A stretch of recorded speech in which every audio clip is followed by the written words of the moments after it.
درود به شما. بالاخره من هم تونستم فصل سوم بازی مرکب رو ببینم. میدونم خیلی تو همین چند روز گذشته فصل جدید رو تماشا و تحلیل کردم و شاید من جز آخرین نفراتی باشم که بهش رسیدم، اما با این حال همین اول کار هشدار اسپویل رو میدم. حدود 3 هفته قبل از انتشار فصل سوم شروع کرده بودم به آپلود یک پلیلیست تحلیلی از فصل‌های اول و دوم. از 7 قسمتی که آماده کرده بودم 5 تاش منتشر شد، اما درست قبل از انتشار قسمت 6 اوضاع کاملا به هم ریخت. جنگ و قطعی اینترنت و شرایطی که دیگه اجازه نداد ادامه دادن. قسمت‌های 6 و 7 نتیجه تلاش زیادی بودن و جمع‌بندی عمیق و انسانی از سریال داشتن که واقعا بهشون علاقه داشتم و ماحصل کارم بودن.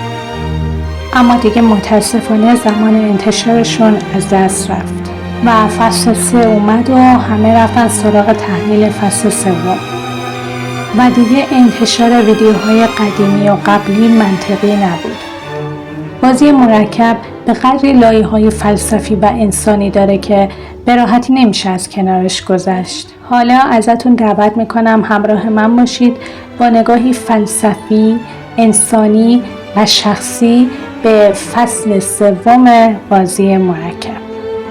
این تحلیل نه صرفاً در مورد شخصیت هاست، نه فقط درباره داستان. بیشتر در مورد اینه که سریال چی میخواست به ما بگه و اینکه آیا به درستی تونست حرفش رو بزنه یا نه. اولین چیزی که سریال به عمد و بارها میخواست بهش بپردازه نقد دموکراسی بود. در فصل سوم یکی از مضامین پررنگ و لایه‌های عمیق سریال نقد پنهان و نمادین دموکراسیه. در چندین بخش از سریال شرکت کننده ها باید با رأی گیری تصمیم بگیرن که ادامه بدن یا نه، کسی را حذف کنن یا نکنن. این انتخاب ها در ظاهر دموکراتیک هستند، اما در واقع با فشار روانی، ترس، فقر و اجبار و دستکاری عاطفی همراهند. شرکت کننده ها به ظاهر حق انتخاب دارن، اما انتخاب هاشون یا از روی ترس و منفعت شخصیه یا از قبل تحت تاثیر ساختار بازی و کنترل های پنهانند. تصمیم های جمعی که در دل ترس و ناامیدی گرفته میشن، نه آزادی. سریال داره این سوال رو مطرح میکنه که وقتی مردم تحت تاثیر فشار یا فریب رأی میدن، دیگه اون رأی واقعا آزادانه است؟ و آیا دموکراسی به تنهایی تضمینی برای عدالت هست یا نه؟ سریال کاملا به جا طعنه‌اش رو به دموکراسی میزنه. خیلی از منتقدان باور دارن که کارگردان به درستی تونست ایدئولوژی پیروزی خیر بر شر و پیروزی انسانیت رو به نمایش بگذاره و همه چی به نظر اینها خیلی گل و بلبل تمام شد. فرانتمن اونطور که باید متزلزل و متحول شد، دچار شک شد، نوزاد رو نجات داد، پول گیهون رسید به دخترش و نهایتاً شاید ایدئولوژی شکست عملی خورد، اما اخلاقی و معنوی پیروز شد. اما به نظر من همه اینها بیشتر شبیه تسکین بیننده است تا پیروزی واقعی. سوال من اینه که آیا اصلاً پیروزی اخلاقی بدون پیروزی واقعی معنا داره؟ واقعیت اینه که نه تنها گیهون کشته شد، بلکه سیستم هم با قدرت بیشتری به کارش ادامه داد و ما صرفاً شاهد بودیم که یه نوزاد شاید روزی بتونه راه دیگه‌ای بره. سریال داره از ما میخواد که 20 سال صبر کنیم که شاید یه روزی یه خوبی احتمالی پیروز بشه. این نه امید بخشه، نه عادلانه، بیشتر شبیه یه حقه است که بیننده رو با تلخی کامل تنها نذارند. و اینکه فرانتمن اون بچه رو برداشت و داد به برادرش لزوما نشانه متحول شدن و توبهش نبود. شاید فقط یه جور پاس دادن مسئولیت بود، چون طبق قواعد بازی و عدالت فرانتمنی اون بچه مالک پول بود. این بیشتر به انصاف ساختاری مربوط میشه تا دلسوزی. خیلی سخته برام که بخوام اینو بگم، اما به نظر من و با تحلیل شخصی من مهمانهای ویژه برنده واقعی این بازی بودند. مهمانهای ویژه بازی رو اجرا میکنن، لذت میبرند، در خشونت فرو میرند، ولی در نهایت سالم، ثروتمند و بی مجازات باقی میمونند. خشونت براشون یه تفریح لوکسه. آدم ها براشون مثل حیوانات آزمایشگاهی هستند و در نهایت در جشن خون و مرگ پیروز میشند. در حالی که فداکارها میمیرند، قهرمان سریال شکست میخوره و من مخاطب تنها چیزی که میگیرم خشونت زیبا شناختیه، نه معنا. اما اینکه کارگردان تصمیم گرفت همچین پایانی برای فیلمش بسازه هم به نظرم خواسته به سلیقه مخاطب و بیننده احترام بگذاره و طبق اون کارش رو پیش ببره. مخاطبی که عادت کرده به پوچی، به زخم، به مرگ قهرمان، به واقعی بودن واقعیت، به دیدن رنج، به واگذاری به آینده، به نوزادی که شاید 30 سال دیگه دنیا رو عوض کنه، نه الان. متاسفانه خیلی از امید ساختن میترسن. میگن امید مصنوعی به نظر میاد. میگن آدم ها دیگه باور نمیکنن که قهرمان بتونه زنده بمونه و دنیا رو عوض کنه. یا حتی بدتر فکر میکنن مخاطب نمیخواد خوشحال بشه، بلکه میخواد رنجش تایید بشه. خیلی ها گیهون رو شخصیتی میدونن که در پایان مسیرش به فداکاری رسید. اما من میپرسم کسی که از سر خشم و ناامیدی و کینه یه پسر ترسیده و بی تجربه رو میکشه فقط به خاطر اینکه ترسیده و دروغ گفته، نه اینکه بخواد به عمد خیانت کرده باشه، واقعا میتونه به فداکاری اخلاقی برسه؟ قتل اون پسر که تنها گناهش ترسیدن بود تبدیل شد به نقطه سقوط اخلاقی گیهون. به نظرم سازنده ها برای ایجاد شوک احساسی و حتی برای اینکه نشون بدن در تاریکی همه ما شبیه همدیگه هستیم، مسیر منطقی شخصیت پردازی رو قربانی کردند و این یه ضعف بزرگ در شخصیت پردازیه. و برای مایی که با شخصیت ها همزاد پنداری می کردیم، حقمون یک روایت و داستان عمیق تر بود، نه صرفاً یه ضربه احساسی. توی فصل 3 بازی مرکب، سریال شبیه یه آینه تاریک. زندگی نه در مسیر بهتر شدنه، نه عدالت در انتها پیروز میشه.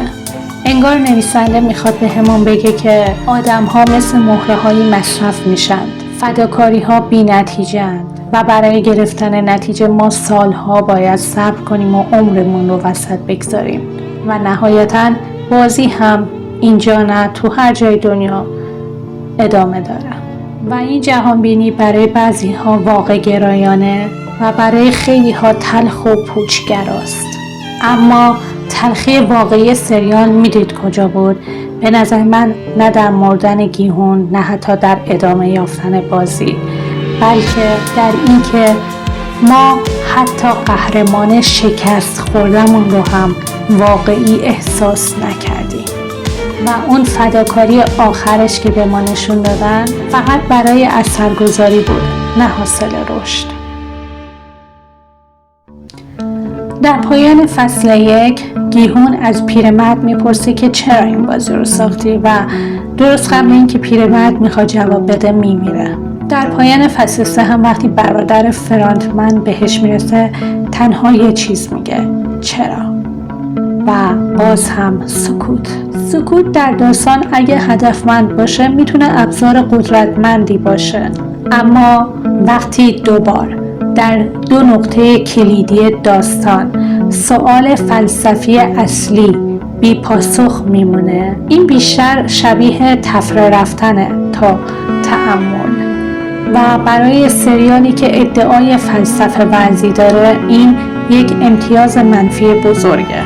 فصل 3 نه تنها پاسخ نمیده، بلکه امتناع از پاسخ دادن رو زیبایی شناسی کرده و این احساس تحقیر به مخاطب میده. من بیننده نمیخواستم شر رو فقط تماشا کنم، میخواستم دلیلش رو بفهمم. اما مهمترین چیزی که فصل سوم به من یاد داد این بود که آدم‌های بد روی خوبی ما حساب باز میکنند. وقتی بدونن که از جنس اونا نیستیم راحت‌تر به همون ضربه میزنن، چون میدونن که مثل خودشون نمیتونیم تلافی کنیم. و اینجاست که باید برای اخلاقمون مرز بگذاریم. رحم بیجا تبدیل میشه به بی‌عدالتی. خوبی کورانه میتونه تبدیل بشه به خیانت به آدم‌های خوب دیگه. گیهون موقع بازی طناب کشی میتونست یه لحظه صبر کنه و اون مرد بدتینت رو رها کنه، ولی اونو نجات داد چون اخلاقش اجازه نمیداد. و نتیجه این بود که اون آدم از اول فصل 3 تا آخرین لحظه به خیانت به آدم‌های خوب دیگه ادامه داد. یا فرانتمن راحت و بدون ترس پشتش رو میکنه به برادرش و بدون که بخواد جواب بده راحت میگذاره میره، چون میدونست که برادرش طول لحظه از پشت نمیزنه. در واقع فرانتمن قدرتش رو نه از سلاح بلکه از اخلاق گرایی بقیه میگیره. این موضوع خیلی جدی تر از یه سریاله. اینجا ما داریم یکی از بنیادی ترین تناقض‌های اخلاق رو حس میکنیم. آیا خوبی باید به بدی اجازه بقا بده؟ البته که من دارم در مورد بدیهای خیلی بزرگ و بدیهایی در حد بدیهای سریال صحبت میکنم. این همون تضادیه که باعث میشه خیلی ها بگن در جهانی که در اون شر بیرحمه، اخلاق گرایی مطلق یه جور خودکشیه. پس شاید باید در برابر شر پاسخی سخت داد، حتی پیش دستانه، چون اصلاح پذیر نیست. من قبلا هم توی کتاب وقتی نیچه گریست یه جمله‌ای خونده بودم که خیلی منو تحت تاثیر قرار داده بود، جایی که دکتر برویر با بیرحمی تمام واقعیت ها رو به صورت نیچه میزنه و با خودش فکر میکنه که بیرحمی واقعی در اینه که در این لحظه بیرحم نباشی. شر از مرزهای خوبی ما سوء استفاده میکنه و این ما رو به وسوسه پیش دستان مجازات کردن میرسونه. ولی اگه این اتفاق بیفته چی میشه؟ دنیامون سرد و بیرحم و خشن میشه. اعتماد از بین میره و ما کم کم تبدیل میشیم به همون چیزی که ازش میترسیدیم. پس باید یه راه سومی هم باشه. نه رحم مطلق، نه خشونت مطلق، بلکه شفافیت در قدرت به اضافه مرزگذاری درست به علاوه انسان موندن. ما باید حواسمون رو خیلی جمع کنیم، خیلی باید مواظب باشیم که چطور باهوش و مرزدار باشیم بدون اینکه آدم جدیدمون بشه یه فرانتمن دیگه.